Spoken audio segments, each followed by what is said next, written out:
Bem-Estar e Movimento. Apresentação: Márcio Atala. Olá pessoal, Bem-Estar e Movimento hoje vai falar sobre um tema muito bacana, que é o lazer. Quem nunca ouviu falar que o lazer é importante nas nossas vidas, né? A gente vai trazer aqui que ele é muito mais importante do que a gente imagina.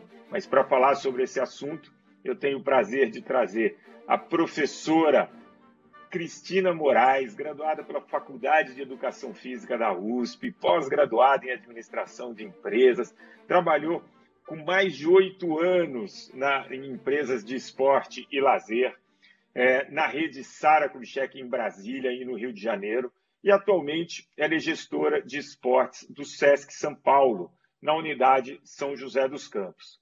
Cris, muito obrigado pela sua presença. Oi, obrigada a você, obrigada pelo convite, por esse espaço, Márcio, e principalmente pelo tema. Eu acho que a gente vai ter uma conversa leve, mais uma conversa responsável, que é como esse tema merece ser tratado. Exatamente. E aí eu quero começar com a pergunta básica. O que é o lazer, Cris? O lazer é um fenômeno, né, social bastante complexo. Mas, de uma forma geral, o lazer é tudo aquilo que a gente faz no nosso tempo livre e que a gente escolhe fazer por vontade própria, de acordo com o interesse de cada um, e ele tem esse caráter do não obrigação. É o que diferencia ele de outras tantas atividades, é aquilo que você faz sem ter uma obrigação, né? Então, é um não trabalho, é um não compromisso. E aí, nesse leque, entra uma diversidade de atividades, né? A gente, às vezes, tem esse foco um pouco na atividade física, no que a gente faz, como o lazer é jogar, o lazer é pedalar, é caminhar, mas ele também é colecionar, ele também é fazer parte de um coral, passear na cidade vizinha, conhecer algum lugar que você não conheceu, cuidar dos animais, cuidar do jardim, até assim, reformar móveis, ter aquele hobby, gostar de mexer em carro. O que você escolheu para o seu tempo livre, aonde você vai ampliar, né, aquilo que você não teve tempo quando você está envolto aí com as suas obrigações. Então, de forma geral, ele passa por essas atividades manuais, intelectuais, artísticas, sociais, turísticas, e ele é bem diverso. Bem amplo. E é interessante isso que você traz, que é aquilo que você faz sem a obrigação, né? Isso é uma característica muito do lazer. Claro que pela minha formação, eu acabo puxando muito para essa questão do movimento, e eu tenho uma pesquisa que eu usei há muito tempo, logo que eu estava começando na CBN, acabei usando numa medida certa, que era, se você tem só 1 hora de lazer ao longo da semana inteira, e esse tipo de lazer, você tem algum tipo de movimento, e como você bem disse, esse movimento não necessariamente é sair e pedalar, mas, por exemplo, pode ser ir visitar alguma coisa, fazer um trabalho manual, enfim, você tem algum movimento corporal, você já adiciona 8 meses à sua vida, e à medida que você vai aumentando esse tempo de lazer, você acaba aumentando tempo à sua vida, você aumenta sua expectativa de vida. Mas tem uma coisa muito importante que hoje eles trazem em relação a essas atividades, que nem você falou, que você faz com prazer, sem a obrigação, no lazer, que está muito atrelado a você encontrar o que você gosta, um propósito, né? Que ferramentas que a gente tem para identificar essa atividade que pode ser regular, né? Porque a gente sabe que tudo que tem regularidade, você tende a colher mais benefícios. Sim. Para tudo isso, a gente precisa de oportunidade. A gente só vai conhecer ou entender que a gente se interessa por alguma coisa se a gente teve a oportunidade de ter contato com isso, né? Existe um estudo que fala muito sobre a questão do lazer sério, que acho que até um pouco você está trazendo, mas assim, como assim lazer sério, né? O lazer não é uma coisa descompromissada, que eu faço na hora que eu não estou fazendo nada para me distrair. Mas, a partir do momento que a gente gosta daquilo, e a gente teve a oportunidade de vivenciar uma vez, e aquilo fez um sentido, ele passa a ser regular, né? E aí, esse sociólogo canadense, que é o Robert Stebbins, né, que trouxe o conceito do lazer sério. E ele passa por disciplina, por regularidade, de envolvimento de você, talvez, investir em algum equipamento, de você já ter essas ferramentas para você praticar essa atividade que você escolheu. E, principalmente, uma coisa que ele chama do ethos único, né? É o grupo que é formado. Então, muito daquilo que vai te prender e te realizar essa atividade com mais frequência é quando você se identifica com um grupo de pessoas que também gostam disso, né? Esse núcleo. Isso a gente vê bastante e muitas vezes isso te leva mais a essa atividade do que a própria atividade. Então, você saber que tem outras pessoas que vão, por exemplo, nadar no mar, fazer travessias no mar. Aquele grupo, você se envolveu, você se identificou e aquilo passa a ser regular no seu tempo livre. Você investe seu tempo, você vai procurar melhorar naquilo. Esse é o lazer levado a sério, né? Muito bacana. E como que a gente pode, se é que tem diferença, claro que imagino que tenha, diferenciar o descansar do lazer? Porque muitas vezes, quando a gente fala da importância do lazer, a pessoa fala, não, meu lazer é sentar no sofá e assistir, maratonar filme, que faz bem para a minha cabeça. Quando que é descanso, quando que é lazer? Existe uma linha aí que a gente pode demarcar? O lazer é uma forma de descanso, né? E como é algo que a pessoa mesmo escolhe, vai um pouco de cada um. Se você escolher sempre o sentar e descansar, ou o ócio, né, e não fazer nada, que tem seu benefício, que é importante, você está deixando de ganhar outras vivências, de ampliar mais o seu conhecimento, de ganhar novas relações. Então, o descanso é fundamental, mas a gente pode, dentro do lazer, ir um pouco mais além, porque ele tem benefícios, e até isso é uma pergunta, né, que a gente começou falando que o lazer importa, né? O quanto que o lazer importa e o quanto que a falta do lazer afeta a nossa vida. A gente perde sem o lazer, a gente deixa de estimular até mesmo a nossa capacidade criativa. Quantas vezes a gente não teve uma boa ideia ou pensou num projeto naquele momento que a gente estava simplesmente passeando, distraindo, aberto a uma experiência nova. E para que isso aconteça, né, ela tem que ir um pouco além do estar descansando ou de estar não fazendo nada em casa.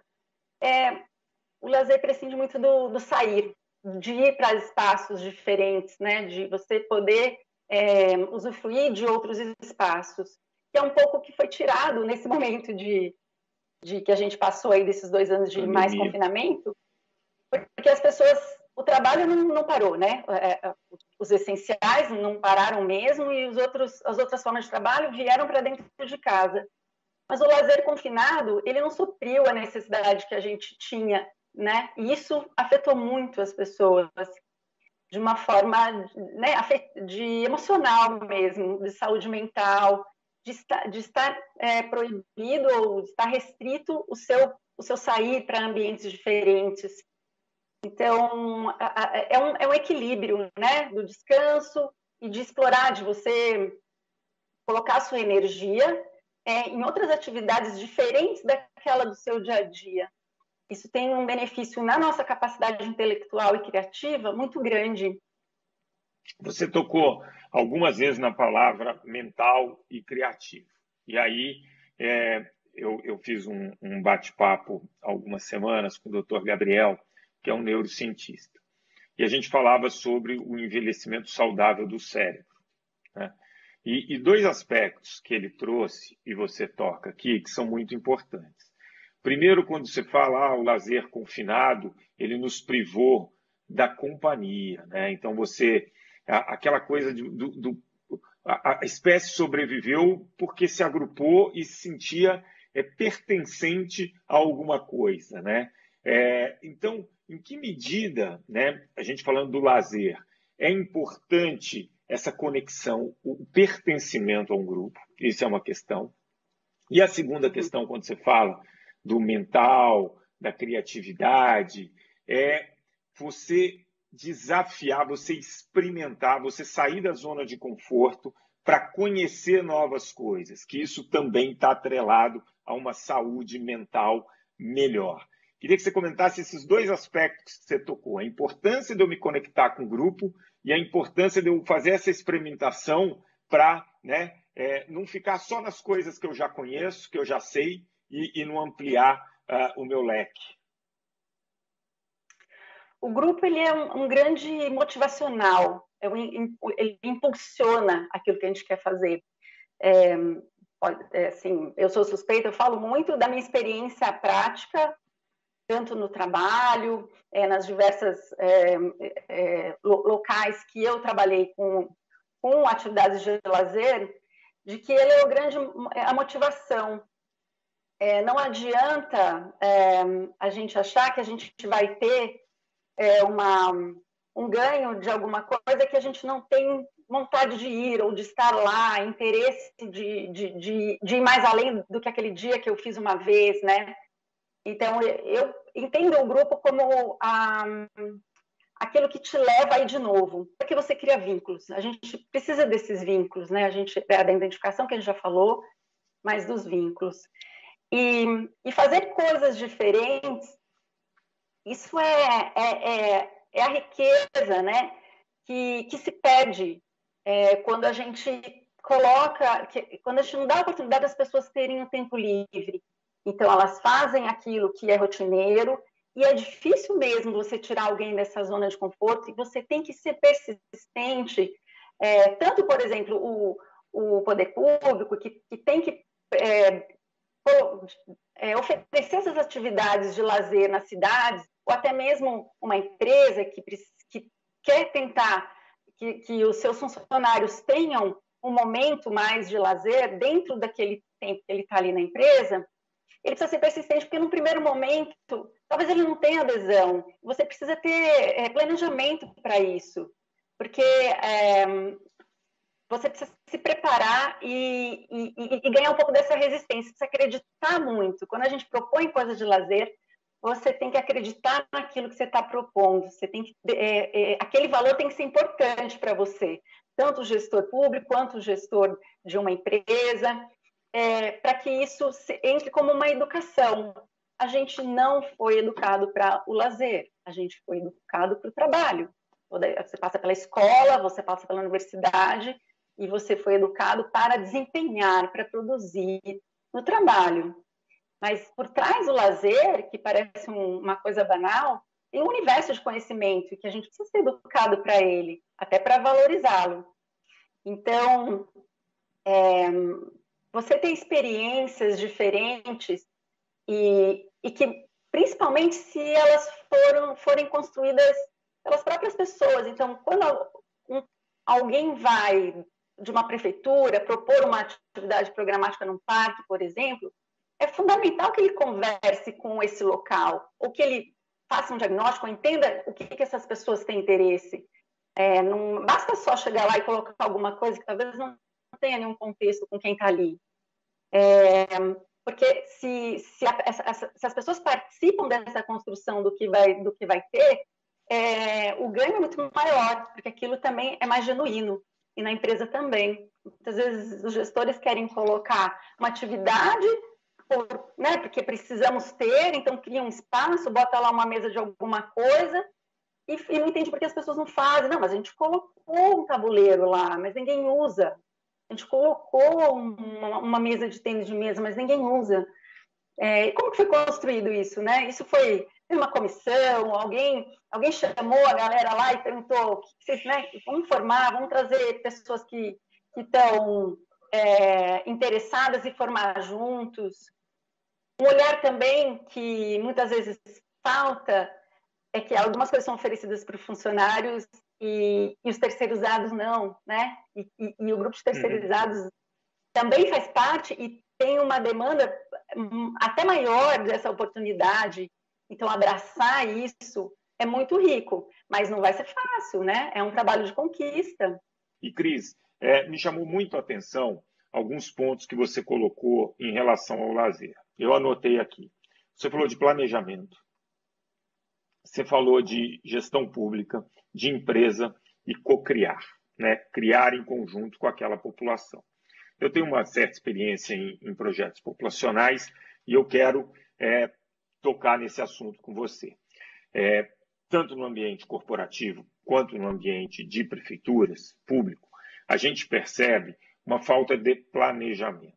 Você sente que existe essa demanda, e aí a pessoa que está à frente dessa área, numa empresa normalmente o RH, na prefeitura varia muito, invariavelmente o lazer ele está dentro da Secretaria de Esportes e Lazer, ele acaba sendo bombardeado por uma série de ofertas, e ele, até por falta de conhecimento ou para se livrar daquele pepino e daquela demanda, ele acaba implementando alguma situação que realmente não vai atender a expectativa daquela população que não era o anseio dela. Isso a gente vê muito claro em empresa e em cidade, né? O problema é o mesmo, muda o CNPJ, enfim, a gente percebe isso. Então, eu gostei muito quando você falou isso, porque hoje tem uma questão muito forte da percepção. Você tocou numa coisa incrível. A gente é educado para performar. Lazer parece que é pecado, né? Você se dedicar àquele momento, eu estou perdendo meu tempo e não estou sendo produtivo. A pessoa se sente culpada do lazer. Muitas vezes tem isso. E dentro da empresa. Aí vem ali algumas empresas que se acha muito cool trabalhar, porque colocou uma mesa de ping-pong, um pebolim. Às vezes não é aquilo que faz sentido para aquela empresa. Você está recriando um padrão de algum lugar que eventualmente foi um case. Eu gostei tanto da sua resposta que eu resolvi fazer esse pequeno discurso aqui e te perguntar como seria um caminho de um bom planejamento, de uma boa cocriação com quem vai ser beneficiado pelo lazer. E a terceira pergunta, como que a gente tira da gente a culpa pelo lazer? Porque hoje a gente já sabe, ele é fundamental até para a gente produzir mais. Bom, esse o gostoso do trabalho é esse, essa cocriação, é o que brilha os olhos. Precisa ter uma vontade, aí então, ou política ou, né, administrativa, inicial. Não adianta achar que vai vir de baixo e que as pessoas vão, por si só, né, se reunir. Até existem iniciativas, mas se lá em cima a pessoa não realmente tem isso como uma coisa importante, não vai para frente. Então, no caso de uma empresa, os gestores, os coordenadores, eles precisam ser o grande espelho disso, né? Para que aí sim isso chegue lá nos funcionários e nas equipes e traga essas pessoas para perto. Em todos os lugares, seja numa comunidade, seja num bairro, numa cidade, numa empresa, tem pessoas proativas, dispostas a contribuir, formar. São essas cabeças que precisam ter voz. Então, nem todo mundo vai querer se envolver o tempo todo, mas vai usufruir. Mas juntar e reunir, identificar quem são essas pessoas, seja no bairro ou seja na empresa, é estar perto. Para fazer isso, você tem que estar perto. Você tem que estar lá, não é num dia, é um contato, é uma observação, criar essa confiança, porque sem confiança as pessoas não vão se abrir ou não vão botar a energia delas ali. Elas ficam desacreditadas, não sei lá, ela vem de novo, vai botar uma tabela de basquete ali, já vi, depois nunca mais essa tabela vai funcionar, enfim, depois quando quebrar a redinha ninguém vem colocar. Então é uma confiança, é uma grande confiança, um trabalho conjunto. Você precisa estar disposto, você precisa ser uma pessoa que quer fazer em qualquer um dos lugares. Então é tão legal quando a gente encontra casos que a gente vê que ali foi bem, que ali deu certo, que ali está funcionando. É muito prazeroso. Tem um exemplo, por exemplo, do Parque Taquaral de Campinas, que é um parque que fica ali meio no coração da cidade, mas ele é super acessível, ele ocupa uma área grande né? Como se fosse um redondão ali, todo um parteirão. E se você passa num final de semana em todo o redor do Taquaral, você consegue ver que todos os espaços estão sendo usados para aquilo que foi proposto. Então, tem gente jogando basquete na quadra de basquete, mas não é tem times.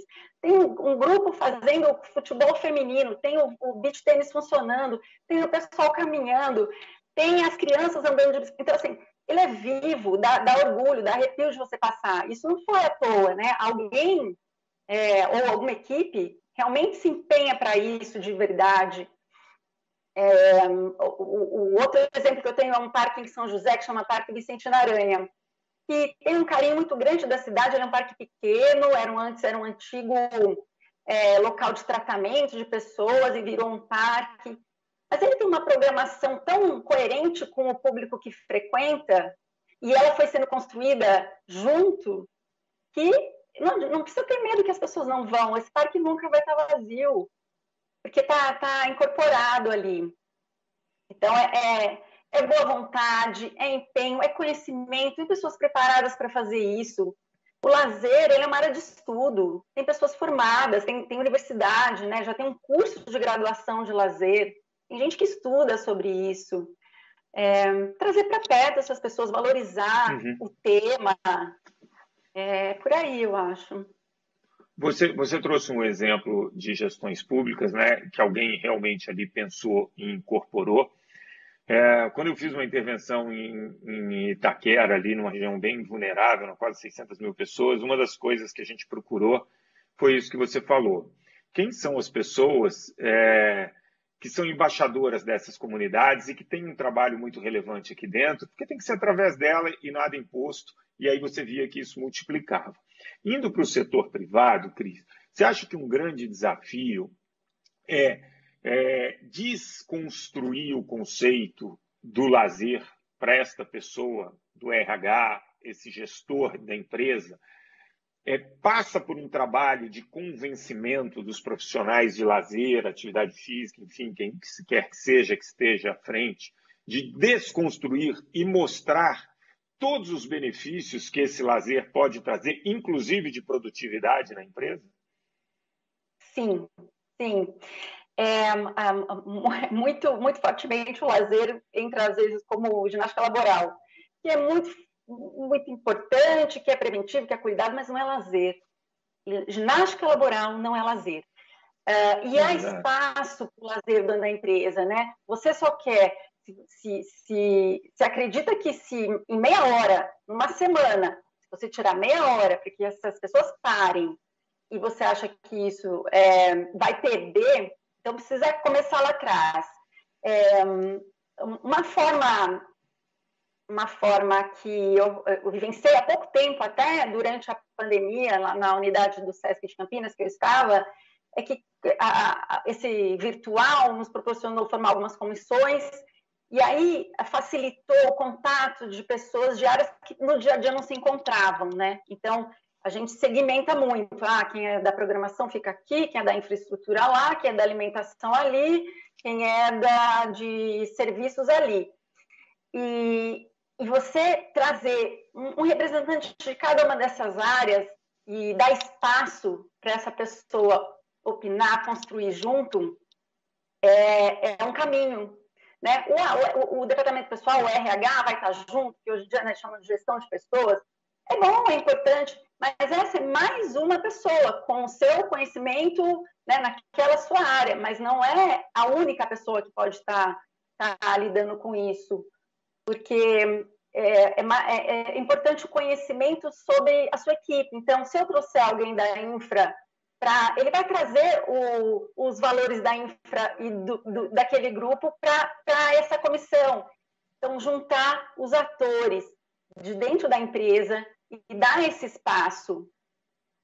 A gente se surpreende com a qualidade do que vem, da competência de pessoas que a gente só vê fazendo uma atividade única lá, enfim, é a pessoa que cuida do jardim. A hora que você traz essa pessoa, conhece quem é você, olha, a gente está formando uma... Você tem interesse? Tá? A contribuição é riquíssima. é riquíssima. E aí sim, você forma uma coisa que faz sentido, né? E não alguma coisa que está ali e que não tem a ver com a cultura daquelas pessoas, né? Você fala em cultura e eu gosto disso, né? É, eu acho que para tudo na vida, aquilo que é feito de verdade vai funcionar. Aquilo que é feito, eu falo de coração, mas enfim, aquilo que é feito de verdade, né? Sem aquela. Claro que você tem sempre um benefício que você vai colher. E então, quando você implementa isso que você está falando, a cultura da empresa, ela não é só do gestor, ela é de todo mundo que participa, né? Então, isso fica globalizado, e trazer essas pessoas de todas as áreas para construir junto é muito eficiente. Eu gosto muito, muito dessa sua abordagem, porque você simplesmente plugar uma solução que não tem sentido com os valores, com a cultura daquela empresa, você pode inicialmente ter um pequeno ganho e, inevitavelmente, isso vai descer e você não deixou legado. Então, às vezes, um bom planejamento, um trabalho inicial envolvendo essas pessoas e colocando os valores ali, isso perpetua depois com muito menos esforço, sem ninguém ter que impulsionar. A coisa flui sozinha, né? Não sei se você concorda comigo, mas eu sou muito fã desse primeiro passo, porque ele vai fazer toda a diferença depois. O que a gente mais quer é que seja sustentável. Ninguém quer ficar o tempo todo propondo, empurrando, vamos lá, participa. É que seja sustentável, né? Então, para isso, Márcio, não precisa começar grande, não precisa um mega projeto. Começa pequeno, pega uma parte, começa com 15 minutos. Eu tive uma experiência com terceirizados ali no SESC Campinas, que tudo era contra, né? Não, mas eles não podem parar, não, mas eles não podem isso, mas eles não podem aquilo, eles não podem. Tá. Que dia que eles podem, quando que eles podem, quanto tempo? 15 minutos no domingo, tá bom? Porque a gente trabalha no final de semana. 15 minutos no domingo, é isso que nós vamos abrir. E esses 15 minutos no domingo foram catalisadores, assim, o feedback que a gente já teve dessa conquista, desses 15 minutos no domingo, aí firmou. Aí você firmou esse, você amplia. Não precisa começar grande.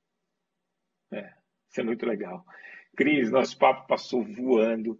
Eu quero soltar uma vinheta no final, por favor. Produção. 3 dicas para levar para casa.